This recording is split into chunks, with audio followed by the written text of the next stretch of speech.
नमस्कार, आप देख रहे हैं एनएमएफ न्यूज में आपके साथ शबनम। नेपाल में हिंसक झड़प लगातार बढ़ती जा रही है। तमाम नेता नेपाल छोड़कर भाग रहे हैं।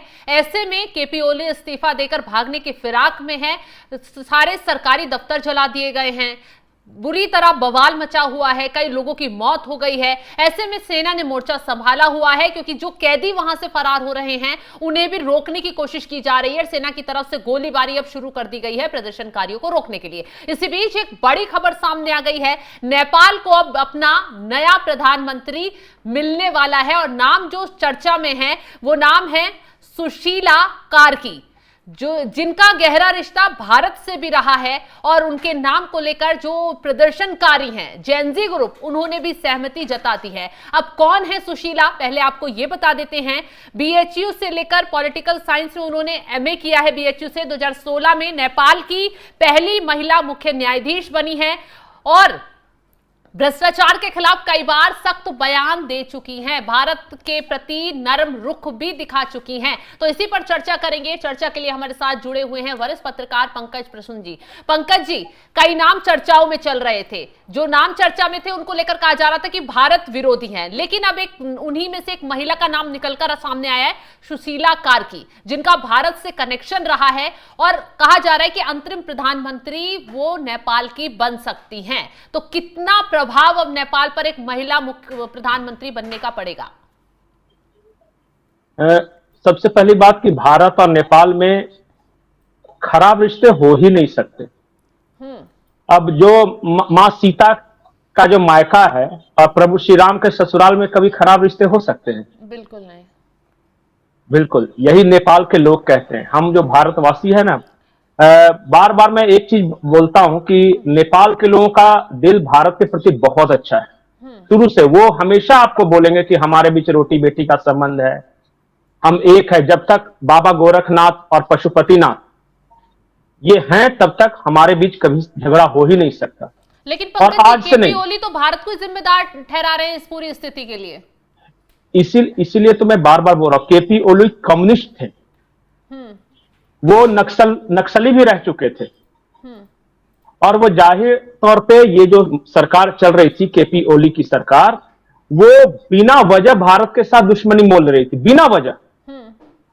जैसे कि लिपू लेख वाला हजारों सालों से, या फिर छोड़िए ना, आजादी के बाद से भारत है। कभी समस्या आई थी, सुना था ये? लेकिन ये चूंकि कम्युनिस्ट था, केपी ओली जो था कम्युनिस्ट है, और तो वो जानबूझ के एक विवाद पैदा करने की कोशिश की। चीन जाने के बाद नया नक्शा जारी किया था संसद से। हाँ, वही मैं बता रहा था कि वो पहला ऐसा प्रधानमंत्री है नेपाल का जो कि एक अलग नक्शा जारी किया, जिसने भारत के कुछ हिस्सों को दिखाया। भारत और नेपाल अलग है ही नहीं। मैं आपको एक बहुत महत्वपूर्ण बात बताता हूं। जब देश आजाद हुआ और अंग्रेज यहां से चले गए, तो वीरेंद्र विक्रम सिंह जी थे वहां के राजा, और उन्होंने कहा था कि एक भारत के एक राज्य के रूप में हमें भी मान्यता दे दो और हम भी एक साथ रहेंगे। उस समय जवाहरलाल नेहरू ने रिजेक्ट कर दिया था। आई डोंट नो क्यों। ये कुछ ज्यादा जो प्रबुद्ध जन होंगे वो बता सकेंगे कि क्यों रिजेक्ट किया था। नेपाल का हर तीसरा घर, हर थर्ड घर से एक नौजवान या महिला या ये भारत में काम करते हैं। हाँ। हमारे यहां की आर्मी में नेपाल के लोग आके जॉब करते हैं, लड़ते हैं, भारत की तरफ से चले जाते हैं। उस देश के साथ कैसे खराब संबंध हो सकते हैं भाई? अभी तो सीमाएं खुली हैं। और 1751 किलोमीटर की सीमा है, 1751 किलोमीटर की, जो भारत से आज तक कभी। हाँ, और शादी ब्याह आना जाना रेगुलर बेसिस पे होता है। बिल्कुल। कई ऐसे लोग हैं जो हर रोज आते जाते। हाँ। क्योंकि मैं बेतिया में रहा हूं, बिहार का बेतिया है, वहां से तुरंत बॉर्डर है। वो इतना एक दूसरे की रेस्पेक्ट है, और कभी लगा ही नहीं कि कोई अलग है, दूसरे लोग हैं। हाँ, पॉलिटिकल वजहों से, या वो चूंकि नक्सल विचारधारा के लोग थे, तो वो भारत को पता है ना नक्सली कैसे होते हैं, वो चाइना के करीब आने की कोशिश की, तो इस वजह से लगा ऐसा कि खटास हो सकता है, पर लोगों के मन में नहीं था, ये पॉलिटिकल था। पहली बात तो भारत के लोगों को सेलिब्रेट करना चाहिए कम्युनिस्ट गवर्नमेंट जाने का। वो कम्युनिस्ट गया है और नेपाल के लोगों ने उसे भगाया है। पहली बात। ये सुशीला जी के बारे में आप बोल रही थी, सुशीला कार्की जी, इनके बारे में आपने तो बता ही दिया कि बीएचयू से पढ़ी है, पॉलिटिकल साइंस से। एक बात जो शायद बहुत सारे लोगों को नहीं पता है, इनके पति जो हैं दुर्गा प्रसाद सुवेदी जी हैं। बीएचयू में दोनों की पहचान हुई थी, यहीं से लव अफेयर शुरू हुआ था। तो वो भारत तो के कुछ हैं? यादें हैं। नहीं नहीं, है नेपाल के ही वो। अच्छा। लेकिन बनारस से कुछ ऐसी जुड़ी यादें हैं इन दोनों की कि वो बार बार बनारस कहती है कि बनारस तो मतलब बना हुआ रस है, उसको कोई क्या बनाएगा। और बीएचयू में पढ़ी है तो एक भी किसी भी इंसान का सबसे गोल्डन पीरियड होता है जहां वो कॉलेज में पढ़ाई करता है। हाँ। तो एक तो ये है। इसके बाद इनके बयानात जब भी ये रही है, जैसे पहली महिला चीफ जस्टिस है। अभी जब इनका सिलेक्शन हो गया, जो जितने छात्र थे, जेनजी जो थे, उन्होंने बहुमत से इनको सिलेक्ट किया। उसके बाद इन्होंने क्या बयान दिया? इन्होंने कहा कि भारत एक स्थिर नेपाल चाहता है, भारत कभी भी नहीं चाहता कि नेपाल में डिस्टर्बेंस हो। ये कह रही है नेपाल की प्रधानमंत्री।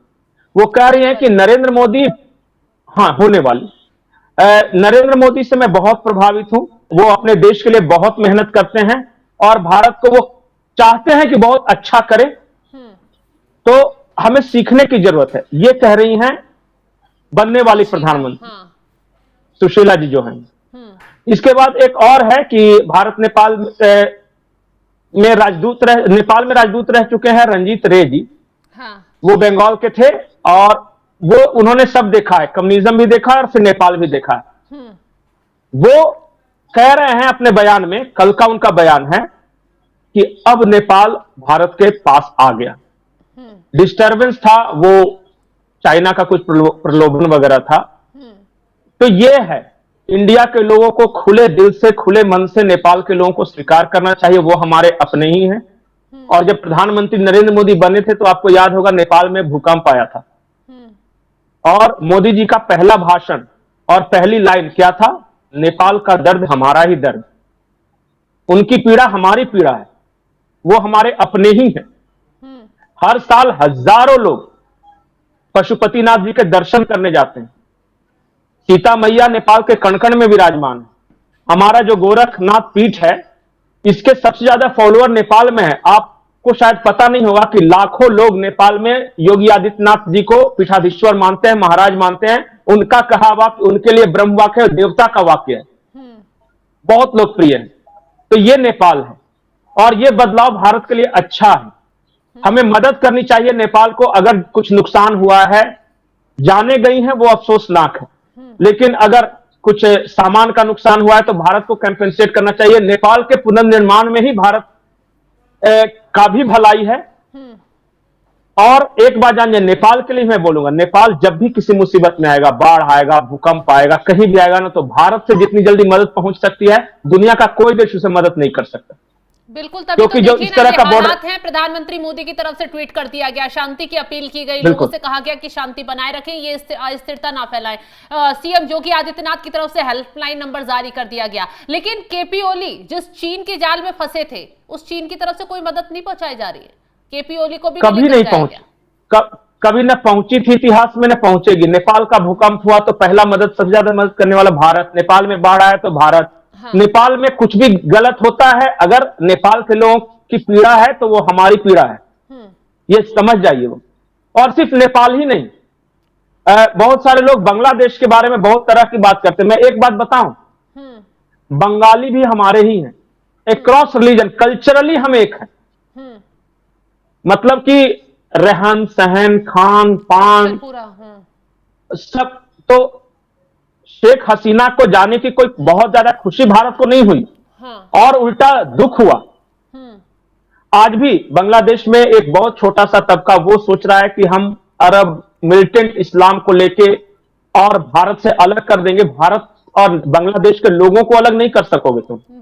आज बांग्लादेश में कोई बीमार पड़ता है तो इलाज कराने कलकत्ता आता है। आज हमारे देश के हजारों स्टूडेंट बांग्लादेश में मेडिकल की पढ़ाई कर रहे हैं, इसलिए क्योंकि पढ़ाई कम पैसे में है वहां, और फिर यहां आके वो एग्जाम पास करते हैं, यहां डॉक्टरी करते। तो ये जो इंडियन सब कॉन्टिनेंट जिसको आप बोलते हैं ना, जिसमें पाकिस्तान आ गया, भारत आ गया, नेपाल आ गया, बांग्लादेश आ गया, श्रीलंका आ गया, म्यांमार आ गया, ये सब हमारे अपने हैं और हमेशा से रहे हैं। अभी तो क्या हुआ, अंग्रेज आए, लड़ाई झगड़ा करवाया, बांटा, वो अलग है, पाकिस्तान का अलग है कि वो अपना वो सोचते हैं कि हम इस्लाम के हैं तो बस अलग ही हैं। अगर पाकिस्तान के लोग अलग होते तो आपको पता है कि पूरी दुनिया में इस्लामिक शादियां कैसे होती, लेकिन पाकिस्तान में लाल जोड़ों में शादी होती है, दुल्हन लाल जोड़े में वहां है। नुसरत फतेह अली खान साहब गा के चले, सजी सुर्ख जोड़े में चांद सी दुल्हन, एक ही है भाई। अब रिलीजियसली या किस वजह से, खैर उनका अपना थिंकिंग है, वो कभी बोलते हैं कि हम अरब से आए हैं, तो कभी ईरान से आए हैं, तो कुछ लोग बोलते हैं टर्की से आए हैं, लेकिन अधिकांश पाकिस्तानी कहीं से नहीं आए हैं। हम सिंधु घाटी सभ्यता के बच्चे हैं, यही थे, यही जन्म हुआ, इसी मिट्टी में पलना, इसी मिट्टी में मर जाना है। और अगर अरब के इस्लाम को देख के, अरब भी नहीं, अरब से तो हमारे हमेशा ये जो मिलिटेंट इस्लाम जो सीआईए द्वारा प्रोड्यूस है, जैसे आईएस हो गया, अल कायदा हो गया, ये जो तंजीमें बना के घूम रहे हैं, ये सब टेम्पररी चीज है। ये आज है कल नहीं रहेगा, लेकिन हम रहेंगे। नेपाल के बारे में एक बात और महत्वपूर्ण बता दूं, कि नेपाल में अभी जो प्रधानमंत्री बनेंगी, हाँ, और नेपाल के जो लोग, नाम की चर्चाएं हैं, खैर कई नाम और लिस्ट में चल रहे हैं, बालेन शाह का नाम भी नहीं आ रहा है। नहीं, कल शाम को एक चुनाव हुआ है जिसमें इनको 352 वोट मिले हैं, बहुमत इनका है। अच्छा। और जेनजी भी चाहता है कि इनका, और ये भ्रष्टाचार के खिलाफ रही हैं, चीफ जस्टिस रही हैं, नेपाल की छवि बहुत ईमानदार है और बहुत शांत स्वभाव की महिला है, संस्कारी है। मैंने कह दिया, जो एक बार बनारस में रह गया है उसका तो खैर कहना ही नहीं। तो ये है नेपाल के। लेकिन पंकज जी, एक चीज ये भी बताइए कि ये जेनजी वाला जो प्रोटेस्ट शुरू हुआ, हिंसक झड़प में बदल गया, नेताओं को निशाना बनाया गया, जिस तरीके से तख्ता पलट हुआ, क्या ये जेनजी प्रोटेस्ट की वजह से ही हुआ, जो ये मांग थी कि प्लेटफॉर्म बैन कर दिए गए, उन पर से बैन हटा दिया, या इसके पीछे की रणनीति कुछ और थी? नहीं, कारण बहुत सारे थे, और आज से नहीं, मैंने तो बार बार बोला कि 2022 से इसकी योजना बन रही थी। हाँ। हमने सबसे पहले बताया कि वो जो रैप सिंगर थे, वो बालेंद्र शाह जी, वो 2022 में सबसे पहले मुलाकात करते हैं यूएस के प्रतिनिधियों से। 2024 में वो काठमांडू मेयर का चुनाव जीते हैं, अम्बेसडर के साथ मुलाकात करते हैं अमेरिका के। उसके बाद जब बांग्लादेश में तख्ता पलट हुआ, उसके बाद जो डोनाल्ड लू साहब थे वो काठमांडू आए थे और बहुत सारे लोगों से मुलाकात हुई, टॉप के बिजनेसमैन से, इनसे भी मुलाकात हुई थी, बालेंद्र शाह से भी, कुछ एनजीओ चला रहे थे। देखिए, नेचुरली नेपाल कभी बांग्लादेश, चाइना की तरफ हो ही नहीं सकता, नेचुरल, क्योंकि बीच में हिमालय है और हिमालय के इस तरफ हम और नेपाल हैं, और हिमालय के उस तरफ चाइना है। वो कोशिश भी करेगा तो उसको हिमालय के पार पूरा क्रॉस करके तब आके किस तरह से मदद करनी होगी। हाँ, लोन देके, कर्ज के जाल में उलझा के बहुत कोशिश की है, मैं अभी भी नहीं कह रहा हूं, लेकिन अभी देखिए कि नेपाल के हालत सुधरेंगे और नेपाल का पुनर्निर्माण होगा, नेपाल के लोग सुखी हो, संपन्न हो, उनके जीवन में खुशहाली आए। जो भी नुकसान हुआ है, भारत और नेपाल मिलकर ये इसका हल निकालेंगे। बिल्डिंगें बनाना है वहां, पार्लियामेंट एक बार जल गया है, बहुत सारे दूसरी चीज हुई हैं। भारत के तमाम लोग नेपाल के हमारे भाई बंधुओं के साथ, बिल्कुल सही, और बिल्कुल मन में मैल नहीं रखना है। बिल्कुल। तो चलिए, तमाम जानकारी देने के लिए आपका बहुत बहुत शुक्रिया। तो नेपाल में अब धीरे धीरे शांति बहाल होने की तैयारियां शुरू हो गई हैं। सेना ने मोर्चा संभालते हुए लोगों से अपील कर दी है कि शांति बनाए रखें, उनकी मांगों को माना जाएगा। तो दूसरी तरफ अब प्रधानमंत्री कौन बनेगा, इसको लेकर सुशीला कार्की का नाम सबसे आगे चल रहा है। वहां की चीफ जस्टिस पूर्व रही हैं, तो ऐसे में अब देखना यह होगा कि नेपाल की कमान जिस महिला के हाथ में आने की बात कही जा रही है, वो भारत के प्रति उनका रुख बेहद नरम रहा है और भारत से रिश्ते सुधारने को लेकर अक्सर वो बयानबाजी देती रही हैं, और एक बार फिर उन्होंने भारत को लेकर बयान भी दिया, ऐसे वक्त में जब केपी ओली भारत के खिलाफ जहर उगलते हुए नजर आ रहे हैं। फिलहाल आगे की अपडेट भी हम आपके साथ साझा करते रहेंगे।